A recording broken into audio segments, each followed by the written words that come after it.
जलती क्षमा देती है प्रेरणा रोशनी के लिए, बहती हवा देती है प्रेरणा जिंदगी के लिए, जीवन वो जो बने प्रेरणा किसी के लिए। प्रेरणा कार्यक्रम में आप सभी का हार्दिक स्वागत है। मित्रों, इस कार्यक्रम में हम कुछ ऐसी हस्तियों से आपको रूबरू करवाने जा रहे हैं जिन्होंने अपना संपूर्ण जीवन ईश्वरीय सेवा अर्थ अर्पित कर दिया, जिन्होंने न स्वयं अपने आप को ईश्वर के रंग में रंगा, बल्कि लाखों आत्माओं को आध्यात्म के पथ पर चलने के लिए प्रेरित किया। ये कार्यक्रम ऐसी ही महान विभूतियों को अर्पित है, समर्पित है। प्रेरणा।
भारत में बॉलीवुड फिल्म इंडस्ट्री एवं मीडिया का केंद्र, सिटी ऑफ सेवन आइलैंड के लिए विख्यात मुंबई घाटकोपर के प्रजापिता ब्रह्मा कुमारी ईश्वरीय विश्वविद्यालय की मुख्य संचालिका के रूप में आदरणीय नलिनी दीदी जी निमित्त हैं। आपका जन्म सन 1942 में मुंबई मातुंगा में एक राज ज्योतिषी घराने में हुआ। बचपन से आपको आध्यात्मिकता में बेहद रुचि थी। रहमदिल, फ्राक दिल, रचनात्मक दृष्टिकोण, मातृत्व भाव, हर्षित मुख, शांत चित्त, परोपकारी भावना आदि गुणों से आप सुशोभित हैं। आपको यह ईश्वरीय ज्ञान सन 1955 में मातुंगा मुंबई से मिला।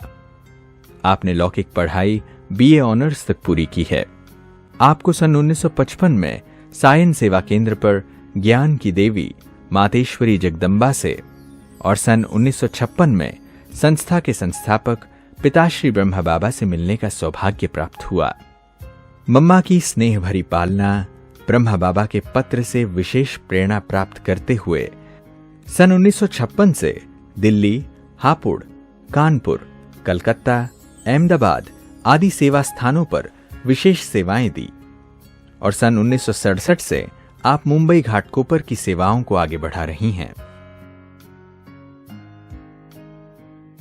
इस सेवा केंद्र का उद्घाटन ब्रह्मा बाबा ने अपने कमल हस्तों से केक काट कर किया। स्वर्णिम संसार स्थापना के महान कार्य में सहयोगी बनकर अनेक जन जागृति के कार्यक्रम करते हुए आप ईश्वर को प्रत्यक्ष कर रही हैं।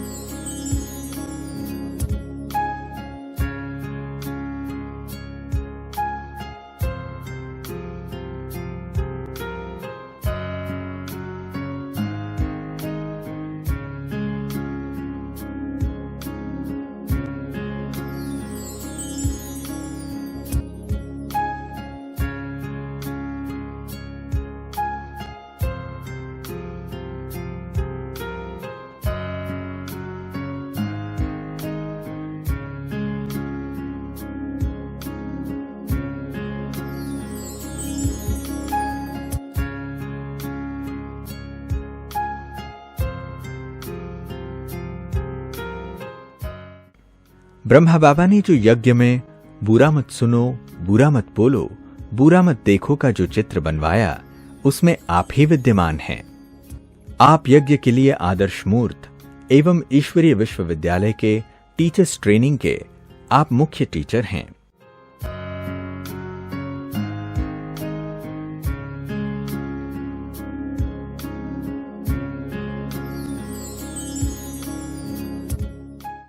वर्तमान समय 115 सेवा केंद्र, 8 उप सेवा केंद्र, 100 गीता पाठशालाओं में 70 समर्पित टीचर बहनों के साथ 8000 से भी अधिक विद्यार्थी नियमित रूप से राजयोग का अभ्यास करते हैं। मेरी लौकिक माँ, जो कि विजय लक्ष्मी के नाम से बाबा मम्मा पहचानते थे, तो उनके साथ साइंस सेवा केंद्र पर छोटे बच्चे जैसे माँ के पीछे पीछे चले जाते हैं, ऐसे हम कभी कभी जाते आते थे। लेकिन वहाँ तब एक लालच थी हमें, जो वहाँ प्रसाद मिलता था, प्रति गुरुवार को जो भोग लगता था, तो वो प्रसाद खाने की लालच से हम उनके साथ जाया करते थे। परंतु तभी हमें कुछ समझ नहीं थी इतनी। और उन्हीं दिनों में मातेश्वरी जी, माँ जगदम्बा सरस्वती जी, जो कि इस संस्था की ही नहीं परंतु पूरे विश्व की पालनकर्ता, पूरे विश्व की असली जगत माँ है, सर्वशक्तियों की जो अधिष्ठात्री है, जो ज्ञान ज्ञानेश्वरी है, योग योगेश्वरी है, उस मम्मा से मेरा प्रथम बार मुंबई के एक स्थान है जो मुंबई के अंदर रिगल थिएटर, बहुत प्रसिद्ध थिएटर है, उनके सामने के एक किसी ऐसी सिंधी परिवार के फ्लैट में मम्मा रुकी थी। हम वहाँ पर माँ के साथ गए, परंतु मेरे स्वभाव के अंदर बहुत फैशन, खाना पीना, गीत गाना, डांस करना, साथ साथ पढ़ाई भी करना और अन्य कई शौक ऐसे थे मेरे, जो मुझे देखकर किसी को कभी भी ये नहीं लगेगा कि ये बच्ची या ये लड़की कभी भी कोई ऐसे ऊंचे जीवन में चल सकती है। तो मुझे जब लेके जा रहे थे तो मैंने भी माँ के आगे एक शर्त रखी। माँ ने मुझे कहा, देखो इतनी महान जगत अम्बा माँ पधारी है और तुमको ये बहनें बहुत अच्छी लगती हैं, तो इन बहनों को संभालने वाली मातेश्वरी जी मुंबई में आई है, तुम दर्शन करने चलोगी? तो मैंने कहा हाँ चलूँगी, जरूर चलूँगी, परंतु एक शर्त पर चलूँगी। तो कहा अच्छा क्या शर्त है तुम्हारी? मैंने कहा मैं वहाँ चलूँ, मुझे कोई भी बहन ज्ञान नहीं सुनावे तो मैं चलूँगी, मैं सिर्फ मातेश्वरी जी से मिलूँगी। तो बोला ठीक है। तो उन्होंने शायद बहनों को बता के रखा था। तो जब मैं गई तो मुझे सीधा मातेश्वरी जी के कमरे में ही लेकर के गए और मातेश्वरी जी को भी ये बात शायद उन्होंने बता के रखी होंगी। जब मैं मातेश्वरी जी के कमरे में दरवाजे के आगे खड़ी हुई और वहाँ मैंने मातेश्वरी जी को बैठा हुआ देखा, मैं आपको क्या बताऊं मेरे हृदय के अंदर क्या क्या होने लगा। उनका वो जो स्वरूप था, उनकी जो आँखें, उनके बाल, उनका सारा स्वरूप इतना दिव्य था। अभी तो मैं बोल सकती हूँ कि उनके नैनों में निहाल करने की शक्ति थी। उनके नैनों में सारे जगत का प्यार समेट कर हम बच्चों को देने का सामर्थ्य था।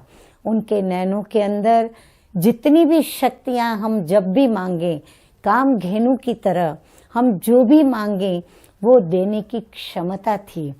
मैं बहुत मम्मा के स्वरूप को देखकर वहीं पर कुछ सेकंड के लिए थम सी गई। समय भी थम गया। मम्मा के वो लंबे लंबे बाल, मम्मा की मोटी मोटी वो वरदानी निहाल करने वाले नेत्र, मम्मा का वो गोरा गोरा रूप मैं देखकर हैरान हो गई। मुझे इतनी मम्मा अच्छी लगी, क्योंकि बच्चों को क्या चाहिए, बच्चे तो देखते हैं सुंदरता, बच्चों को कोई सुंदर वस्तु देखी तो आकर्षण हो जाती है, परंतु ये आकर्षण जैसे दुनिया में कई सुंदरता को देखते थे और जो आकर्षण होती थी, ऐसी आकर्षण नहीं थी। ये एक अलग प्रकार की कोई आकर्षण थी।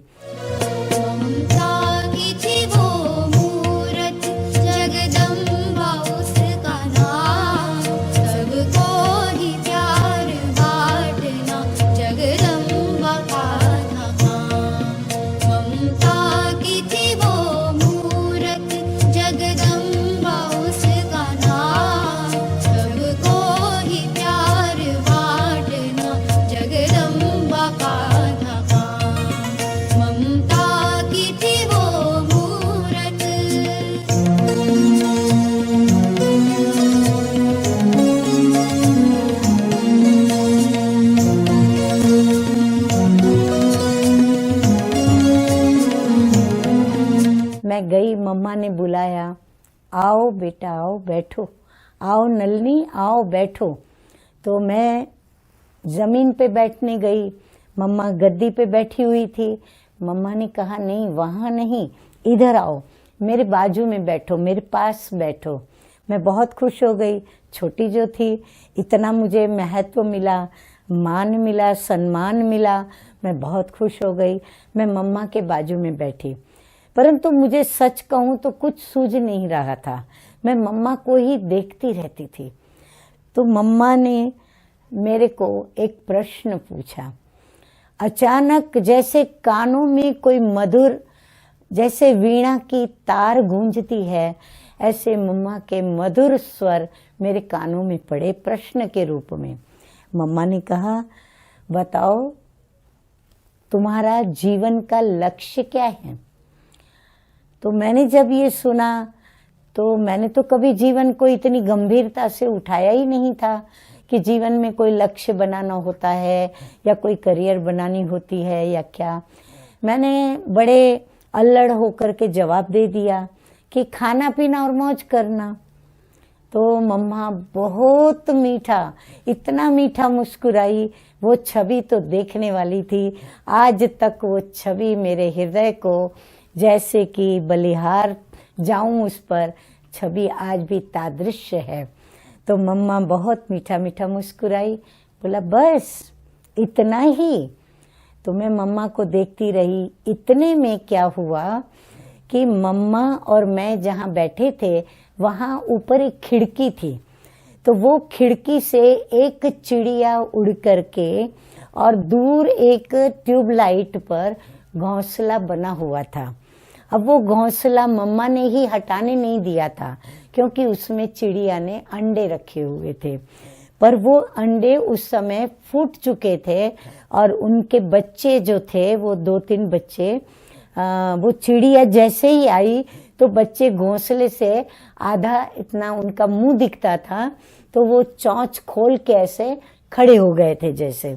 तो चिड़िया ने क्या किया, जो भी वो चोंच में भर कर के लाई थी, उसने अपने बच्चों के मुंह में नंबरवार डाला। मम्मा ने कहा, ये देख रही हो क्या है ये? मैंने कहा मम्मा, ये जो घोंसले में बच्चे हैं उनकी ये माँ है, तो वो उनके लिए खाना लेके आई है, वो उनको खिला रही है। मम्मा ने कहा राइट। मम्मा ने कहा अभी मैं तुमको एक बात बताती हूँ, तुम ध्यान से सुनो। मम्मा ने कहा देखो, तुम हो मनुष्य प्राणी, ये है पशु पक्षी प्राणी, ऐसे पशु प्राणी भी होते हैं। तो जो भी संसार के अंदर प्राणी हैं, उन सभी प्राणियों में सर्वश्रेष्ठ कौन है? पशु, पक्षी या मनुष्य? मैंने कहा मनुष्य। तो बोला क्यों? मैंने कहा मनुष्य क्यों, वो मैं जवाब नहीं दे पाई। क्यों? मैं सोचने लगी। मम्मा ने कहा देखो, यदि तुमने भी मनुष्य जीवन प्राप्त करके, क्योंकि मनुष्य को विशिष्ट बुद्धि मिलती है, मनुष्य को विशेष कर्मेंद्रियां प्राप्त है, मनुष्य विशेष कर्म कर सकता है, तो ये सब उसको विशेष रूप से प्रभु के वरदान के रूप में ये मनुष्य शरीर मिला हुआ है। अब ये बच्चे पैदा किया इसने, बच्चे पैदा करने के बाद वो उनको खिलाती है, पिलाती है, पालना करती है, और बच्चे जब उड़ने लायक बनेंगे उनको उड़ना सिखा करके वो फ्री हो जाएगी। ठीक वही कर्म वही तुमने भी किया या मनुष्य ने भी वही किया कि बड़े होंगे, शादी होगी, फिर बच्चे पैदा करेंगे, उनकी पालना करेंगे, उम्र लायक होंगे, शादी कराएंगे, फिर वही सिलसिला संसार में चलता रहता है। अगर वही काम तुमने भी किया तो तेरे में और उसमें कोई फर्क रहा? मैंने कहा कोई फर्क नहीं हुआ। तो बोला अब बताओ क्या होना चाहिए? मैंने कहा बहुत फर्क होना चाहिए। तो बोला अभी कैसे फर्क जीवन का बनाओगी, क्या करोगी? फिर मम्मा ने मुझे पौना घंटा बैठकर मनुष्य जीवन का लक्ष्य क्या होना चाहिए, क्योंकि मनुष्य प्रभु की एक ऊंची रचना है, तो ऊंचे मनुष्य को ऊंचा लक्ष्य बनाना चाहिए, और जिस लक्ष्य से जीवन व्यतीत करना है तो वो लक्ष्य जीवन में बना करके और वो कर्म करना शुरू करना चाहिए। कहने का तात्पर्य, मम्मा ने मुझे ईश्वरीय विद्यार्थी बन करके और मनुष्य से देवता बनने का और दिव्य श्रेष्ठ कर्म करके श्री लक्ष्मी नारायण जैसे पद को प्राप्त करने का लक्ष्य जैसे कि उस पौने घंटे में पक्का करा दिया। और मेरा इस प्रकार मम्मा से अलौकिक जन्म हुआ। तो जब हम मधुबन में गए तो हमारे साथ हमारी ब्राह्मणी भी चली। तो मधुबन में इतना हमको अंदर में उत्सुकता थी, और तभी मधुबन माना सिर्फ पोखरान हाउस था, जो एक बिल्कुल छोटा सा पुराने समय का बना हुआ जैसे एक कॉटेज था, और आजू बाजू बड़ी बड़ी पहाड़ियाँ और जंगल था। ऊपर गए तो बाबा के कमरे, मम्मा के कमरे में गद्दी बिछी हुई थी, मम्मा बैठी थी, फिर बाबा बैठे थे। और मधुबन में तभी करीब 12 से 15 अगर भाई बहन आ गए माना मधुबन फुल। और आज हमारे मधुबन के अंदर अगर 30-35 हजार या उनसे भी बढ़कर आते तभी कहते हाउसफुल। आप समझ सकते हो कि इन 60 वर्षों के अंदर हमने क्या क्या नहीं देखा होगा।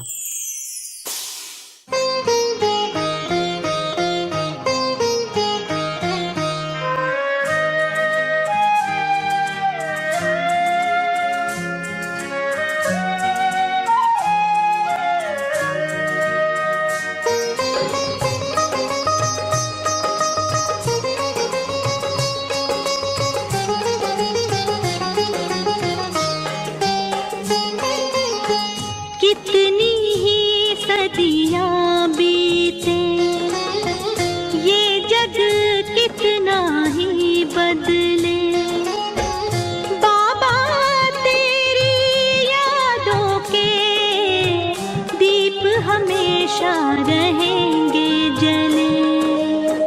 कितनी ही सदियां बीते, ये जग कितना बदले, बाबा तेरी यादों के दीप हमेशा रहेंगे जले।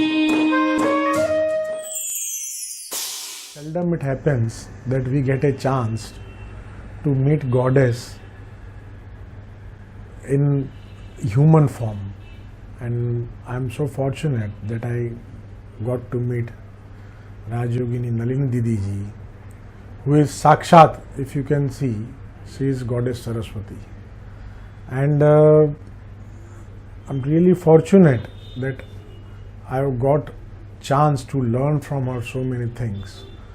And in spite of so much of knowledge, she has always been kind enough to teach children like us. दीदी की जो मुख्य विशेषता, जो बहुत अच्छी विशेषता जो मुझे नजर आई, वो दीदी का प्यार मुरली से। इतना प्यार है और वही उमंग उत्साह से सिखाती भी है, पढ़ाती भी है मुरली, और हमारे अंदर भी वही उमंग उत्साह और प्यार भरता है मुरली के लिए।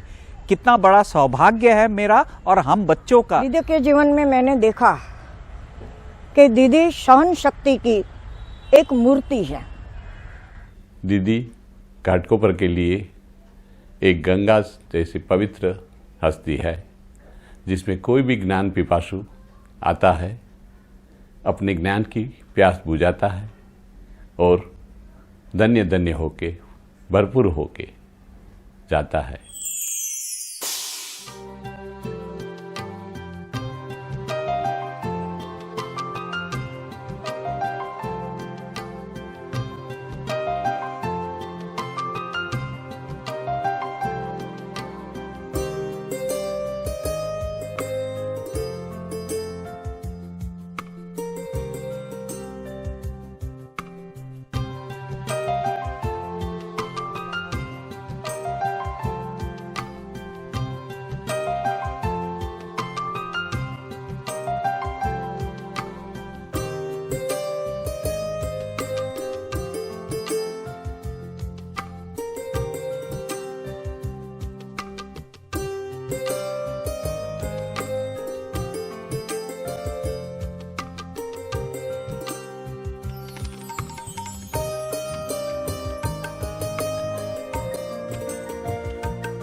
बातें, परीक्षाएं, समस्याएं, परिस्थितियां, जीवन में उतराव चढ़ाव आया।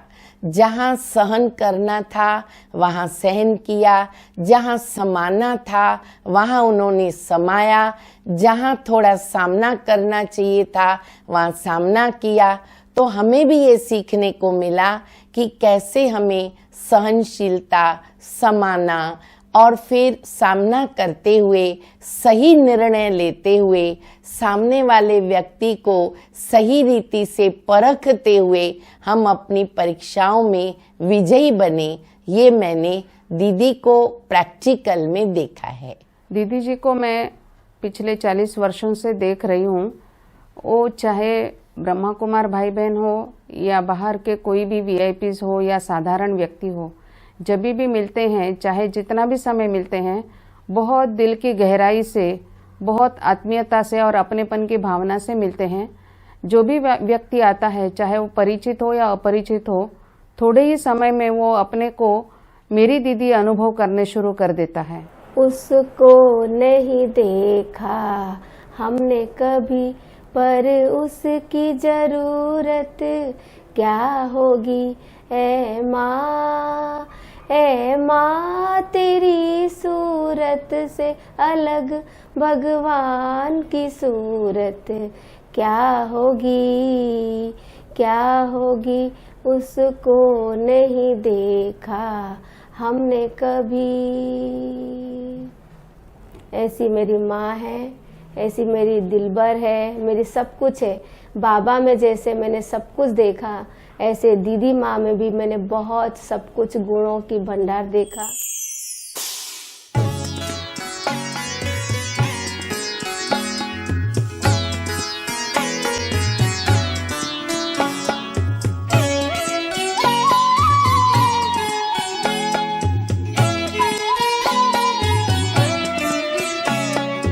चेतन उपवन में खिलते हैं, चेतन उपवन में खिलते हैं, मन के सुमन हजार, परम पिता से पाती रूहें, प्रतिपल प्यार अपार, प्रतिपल प्यार अपार। चेतन उपवन में खिलते हैं, मन के सुमन हजार, परम पिता से पाती रूहें, प्रतिपल प्यार अपार, प्रतिपल प्यार अपार।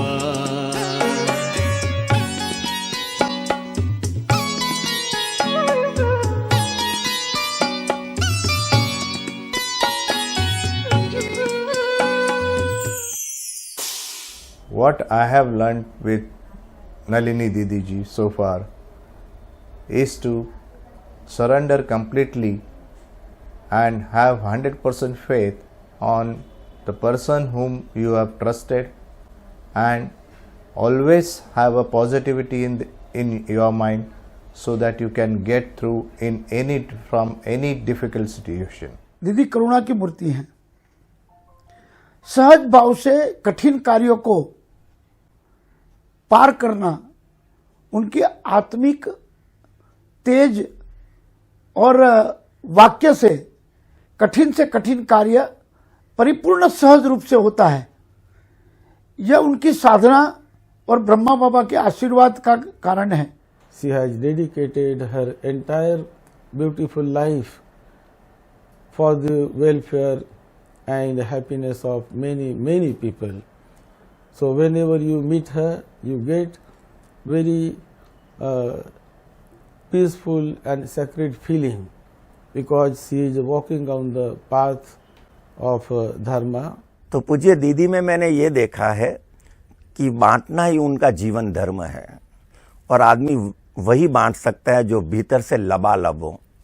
It's an overflowing energy. Sharing is a overflowing energy. जब आप भीतर से लबालब हो जाते हो, आपसे आनंद संभाले नहीं संभलता, तब वो दूसरों में शेयर होता है, बंटना चाहता है, और फिर बांटना आपके लिए मजबूरी हो जाती है, विवशता हो जाती है।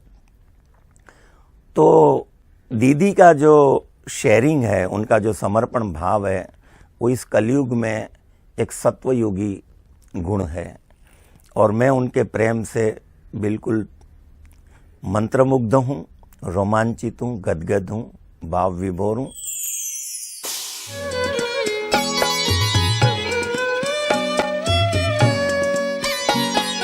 भगवान है परम पिता शिव ब्रह्मा जिसका माली,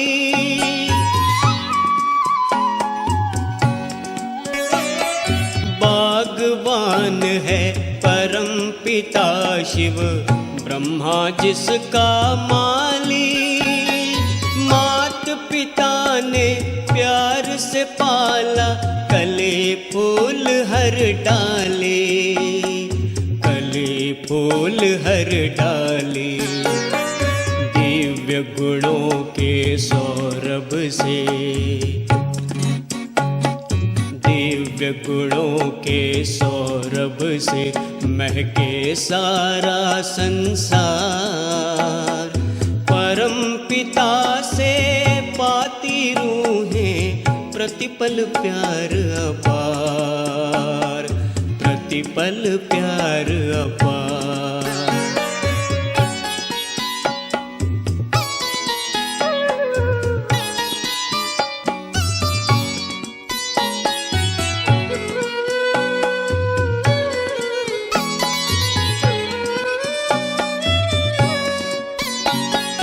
एक पिता के हम सब बच्चे, आत्मा भाई भाई।